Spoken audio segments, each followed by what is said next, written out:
in the 70s, Richard O'Brien came up with this concept of science fiction and monster creation that came up with the whole idea of the concept of the Rocky Horror Picture Show. Due to its success and the impact the shows did, it gradually went on to become a stage show that was played to and captivated the fans around the world, that dedicated fan clubs and cosplays to the musical and that. However, during one screening of the Rocky Horror Picture Show in the 1980s, they made the announcement that Richard O'Brien was penning the second installment called Shock Treatment. However, the Rocky Horror Show had a lot more going for it, which they could go out and film outside locations and that represent the community of Denton. But sadly, due to the Screen Actors strike in the 1980s, that scuppered O'Brien's plans to realise his vision by taking it out to film outside locations to do it as in the big wider spectrum. But the other problem he had with the production was to get all the original cast back together. But I'm not so sure about why Susan Sarandon and Barry Bostwick didn't come back to reprise their roles as Brad and Janet. To say they got replaced by Cliff DeYoung. This time round he's playing dual roles, he's playing Brad and playing the slimy, scheming, industrious twin brother called Farley Flavors and that, which is a rich industrious tycoon and that's planning to take over the realms and the aspects of the world of TV show business. A bit of a Rupert Murdoch-esque type of person. But this time around, the Shock Treatment, instead of featuring it on science fiction and monster horrors and that, this time round Richard O'Brien focused the attention on the brutality of the TV and that, and what TV can get away with by twisting the truth and that, by enticing Brad and Janet to come on this CD game show with this fake blind game show host played to perfection by Barry Humphries to many fans around the world. He's known as Dame Edna. But there's quite a couple of returnees from the Rocky Horror Show, including Charles Gray, Patricia Quinn and Nell Campbell. But sadly, over to commitments and that, Tim Curry wasn't available to come back for Shock and Treatment, down to the fact that perhaps he did not like where the continuation was going. But however, the theatrical trailer speaks for itself. Instead of the trailers, you get a voiceover artist going over the dramatics of the trailer, going from scene by scene. But this time round, he had some weird animatic of Richard O'Brien that looks like a reddish type character with a revolving background, and with a bit of rotoscope in his lips, going about the Rocky Horror Show and that by the graphics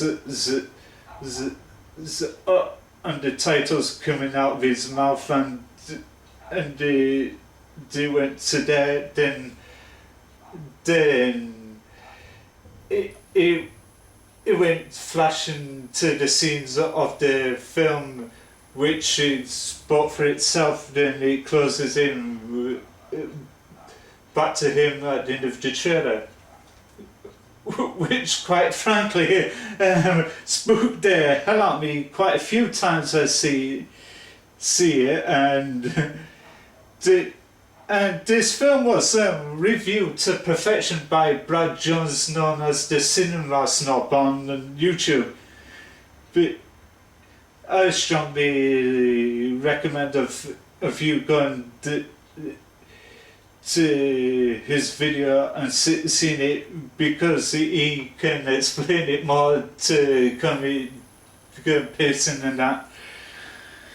But yeah, but strangely enough, the whole arc of the character Janet, that was originally played by Susan Sarandon in the Rocky Horror Show, compares to the Janet played by Jessica Harper, who's known to fans from the Dario Argento horror universe for the likes of being a Suspiria and all that lot.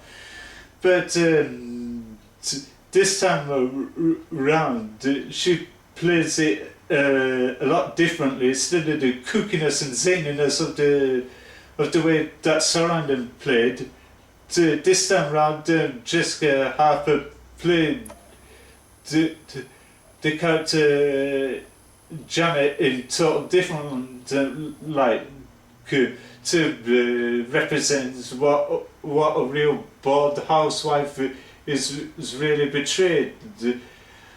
But it starts off explaining the cultures and that, about the tolerance for the ethnic races in Denton, and that then it pans to various types of film lettering that represents the town of Denton, because they had to film it inside the studio due to the problems of the Screen Actors and strike, like I highlighted earlier. And that it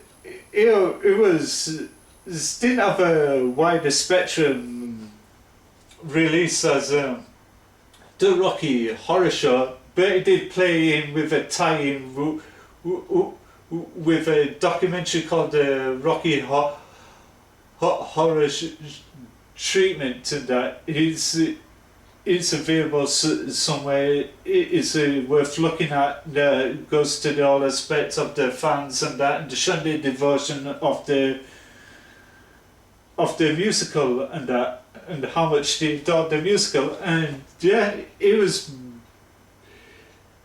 but it still held on its own, this shot treatment.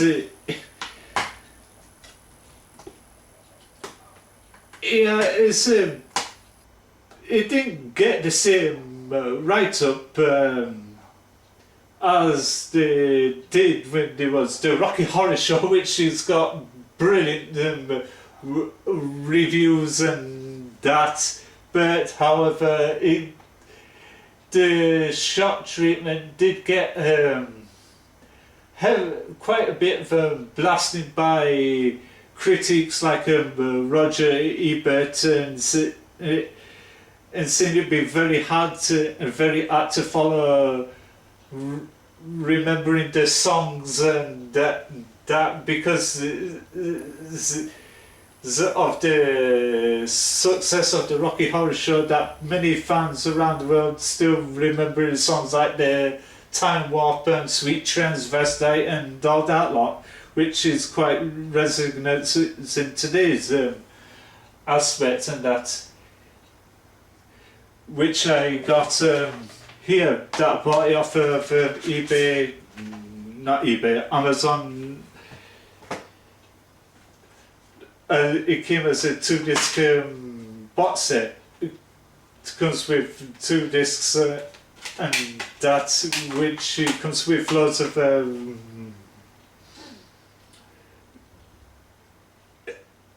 extra features. It's like theatrical trailers. It's believed that there's some documentary on there behind the music and that.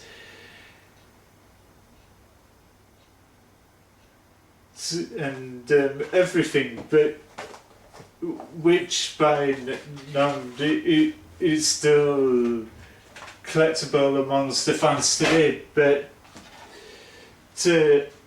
as one thing to offer on this is the theatrical trailer and scene selection. Let's go to it and that.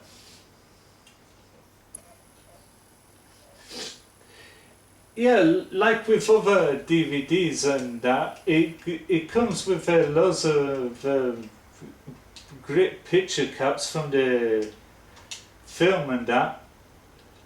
But strangely enough, with the strangely enough with the shot treatment, it had the weird opening sequence, which was it was a still image of Cliff DeYoung's character Farley Flavors that sat on a chair having a smoke, and they were in the lettering came along in the ticket tape type of fashion. That is quite familiar, seen on countless other films and that. But the whole aspect of shot treatment is the great transformation of the Jessica Harper character, Jana Majors now she's called, because they had to move the story on years later where Brad and Janet did get married and that. It was the stunning transformation of the character of Janet. Went from a bored housewife to amazing starlet type of person. That it's all about her feel how fabulous she is, and that she can adore any fans possible and that. Yeah, but this film did have its merits where it was all superbly lit and that. But Richard O'Brien did explain his frustrations about shot treatment. He wished that that the production could have gone a lot better than the way it is. But to this very day,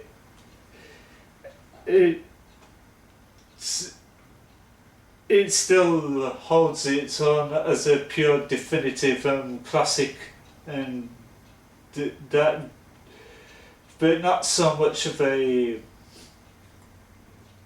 markup as the Rocky Horror Show, but it did over the gradually the years since its debut back in 1981, it did slightly become more appreciated, and that to see these pictures on the internet of the fans in them cosplaying that, looking like the characters from the film, like Dr. Cosmo McKinley and Dr. Nation, the femme fatale Janet and Brad in the Insane Asylum straitjackets, and and somebody dressed up as Farley Flavours and that, but the whole weird aspect of that it was, so it did predict the world of TV where it was going for, where it was heading. It could be further of the truth, like the creation of Big Brother and Strictly, or for you American audience, Dancing with the Stars and that, and the Real Housewives of New Jersey, Beverly Hills and whatever. It goes to show how brutal it is being on a reality TV show, and it's rating boosting, and that, and how things have gone in that aspect. And the whole idea was to put fun as a way of satire of advertising this fast food joint titled Farley Flavours Fast Foods, and by using children, and this blonde actress playing the school teacher going through the 5 F's for what it's for. And the like it represents in the realms of advertising across America and also in Europe, and that how the whole aspect and the flavour of the shot treatment could have got. Yeah, I did see excerpts about it on the Cinema Snob's review, which, like I said, by none, he explains it more in depth with throwbacks to other one he did on the Apple, which was more or less close at the same time. But the Apple, which was another rock musical, didn't do so well, didn't have the same write-up as the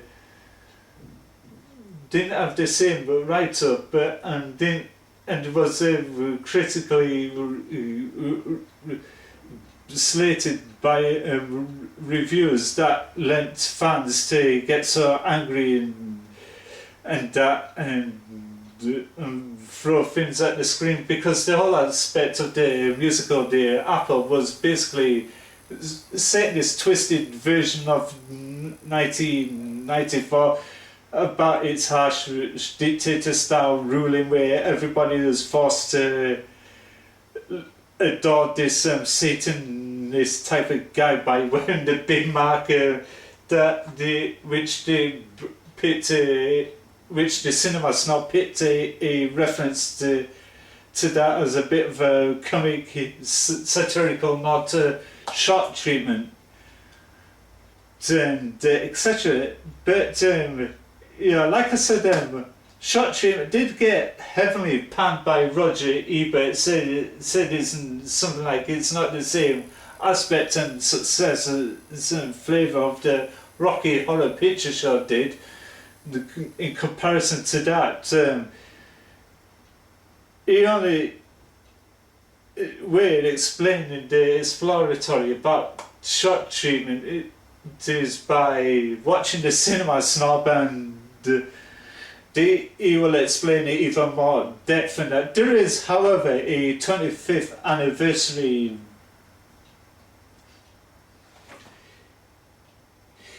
edition of shot treatment, which you could buy that separately off of Amazon or eBay, and that. This is worth to see.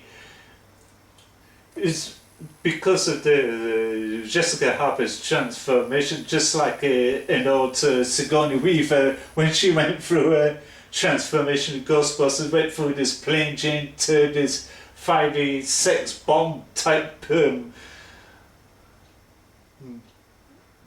femme fatale, that type of thing. But this one's rather tame. To say there is mild sex references and that, but it's very tame, and that the whole performance of Charles Cray and Ruby Watts take upon themselves to do a bit of sleuthing what's going on, and that both of them nailed the characters as the Judge and Betty Hapshire to great perfection, in that likewise with Jessica Harper nailed the role as Jenna dead on, and likewise with Cliff Young with playing the character Farley Flavors and Brad in that. However, there was some slight criticisms about Nell Quinn in the Rocky Horror Show. She had picture show. She had short curly red hair, but in this she's got it more long, in that perhaps the whole arc of the story of the short film is not trying to write it the same way as the Rocky Horror Show. They had to slightly play different characters and that they couldn't write the same characters as the same as the Rocky Horror Show picture show, should I say. It did reunite to Richard O'Brien with Jim Sharman, that Jim Sharman did direct Rocky Horror Picture Show and etc. Which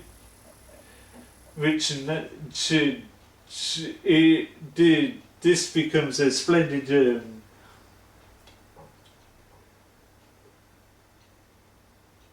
way, and that of more or less of a seminal cast reunion type of thing for this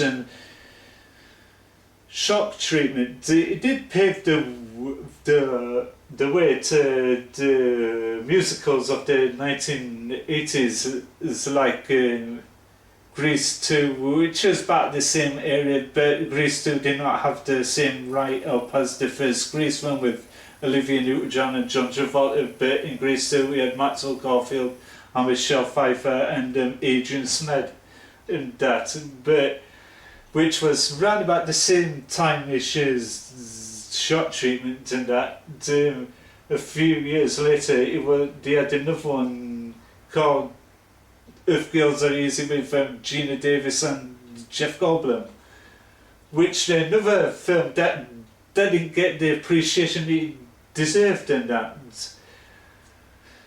And Johnny Depp did do one to the late stages of the 1980s called Cry Baby, which he also had Tracy Lords that I met at a convention in London last year now. But back to Shot Treatment. This musical holds its own today. It has great musical arrangements from Richard O'Brien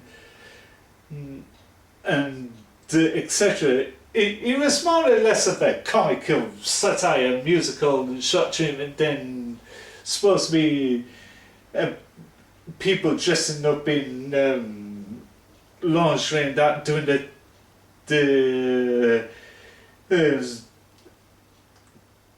time warping, etc. This was a lot different than to that. But however, both films hold on its own to this very day, and this is the worth looking into this Shot Treatment.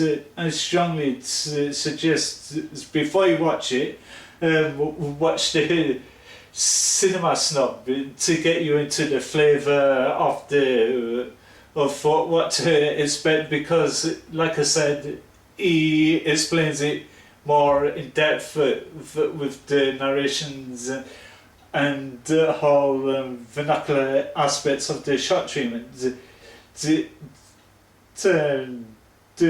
is my retrospective on the Rocky Horror Shot and the shot treatment. I hope you watch the Cinema Snob's review and take on shot treatment. Until then, this is me, Frankie Smales. Enjoy and have a great day wherever you are around the world.